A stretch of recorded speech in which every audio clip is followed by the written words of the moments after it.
ఈ రోజు ఈ వీడియోలో ఒక 3 టైమ్ లూప్ మూవీస్ ని మీకు రికమెండ్ చేస్తున్నాను. 3 సినిమాలు 3 డిఫరెంట్ జానర్స్ కి చెందినవి. ఈ సినిమాల్లో ఒక రోజు లేకపోతే ఒక ఈవెంటో పదే పదే రిపీట్ అవుతూ ఉంటది. ఒకవేళ మీకు టైం మ్యానిపులేషన్ మీద వచ్చే మూవీస్ అంటే ఇంట్రెస్ట్ ఉంటే ఖచ్చితంగా ఈ 3 సినిమాలు ట్రై చేయండి. ఫస్ట్‌ది 'పామ్ స్ప్రింగ్స్'. ఇదొక రొమాంటిక్ కామెడీ మూవీ. ఇందులో హీరో, హీరోయిన్‌లు ఇద్దరికీ ఒకే రోజు రిపీట్ అవుతూ ఉంటది. ఇద్దరు ఓ పెళ్లి కోసమని పామ్ స్ప్రింగ్స్ కి వెళ్తారు. ఇద్దరికీ పరిచయం ఉండదు. లైఫ్ లో బాగా లో ఫేజ్ లో ఉంటారు. జీవితం మీద ఆశ చచ్చిపోయి బతకడమే భారంగా ఫీల్ అవుతూ ఉంటారు. ఈ టైంలో వీళ్ళకి ఏదేదో జరిగి ఇద్దరికి ఒకే రోజు రిపీట్ అవటం స్టార్ట్ అవుద్ది. దాదాపుగా కొన్ని సంవత్సరాలు ఒకే రోజులో గడిపేస్తారు. ఈ టైంలో వీళ్ళిద్దరి మధ్య ఏం జరిగిందనేదే ఈ సినిమా కథ. ఇది ఒక మంచి feel good adventurous love story. మంచి లవ్ స్టోరీతో పాటు కావాల్సినంత కామెడీ కూడా ఉంటది ఈ సినిమాలో. ప్రస్తుతానికి ఈ cinema Disney plus hot star లో స్ట్రీమ్ అవుతుంది. Next, triangle. ఇదొక మైండ్ బెండింగ్ స్లాషర్ మూవీ. కొంతమంది ఫ్రెండ్స్ సరదాగా సముద్రంలో సెయిలింగ్ కి వెళ్తారు.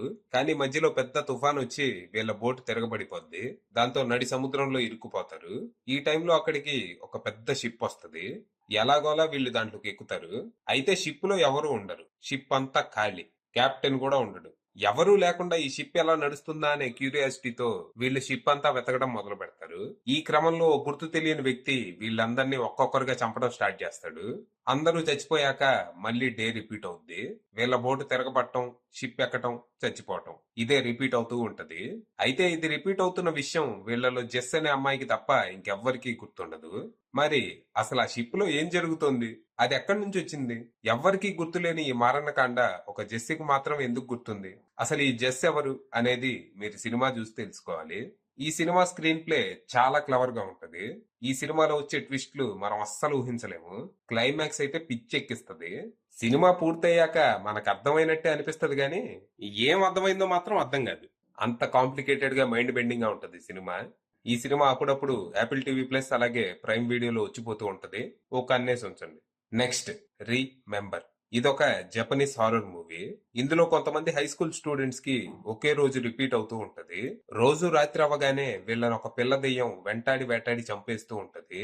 రోజు పొద్దున్నే స్కూల్ కి వెళ్ళటం, సాయంత్రం దెయ్యం చేతిలో కుక్క సావు సావటం, ఇదే రిపీట్ అవుతూ ఉంటది. ఆ రోజు నుంచి ఆ దెయ్యం నుంచి వాళ్ళు తప్పించుకోవాలంటే ఒక పని చేయాల్సి ఉంటది. మరి ఆ పనేంటి, అసలు ఆ పిల్ల దెయ్యం ఎవరు, అది ఎక్కడి నుంచి వచ్చింది, దాని కథేంటి, ఎందుకు అది ఈ హై స్కూల్ స్టూడెంట్స్ ని టార్గెట్ చేసింది అనేది మీరు సినిమాలోనే చూడాలి. ఈ 3 సినిమాల్లో కొంచెం వీక్ మూవీ ఇదే. కానీ హారర్ సీన్స్ మాత్రం భలే ఉంటాయి ఈ సినిమాలో. టైం లూప్ నైతే సరిగ్గా వాడుకోలేదు గానీ హారర్ మాత్రం బాగా వర్కౌట్ అయింది. అలాగే వైలెన్స్ కూడా భయంకరంగా ఉంటది. ప్రస్తుతానికి ఈ సినిమా నెట్ఫ్లిక్స్ లో స్ట్రీమ్ అవుతుంది. జపనీస్ తో పాటు ఇంగ్లీష్ వర్షన్ కూడా అవైలబుల్ ఉంది. చూసేయండి. అది విషయం.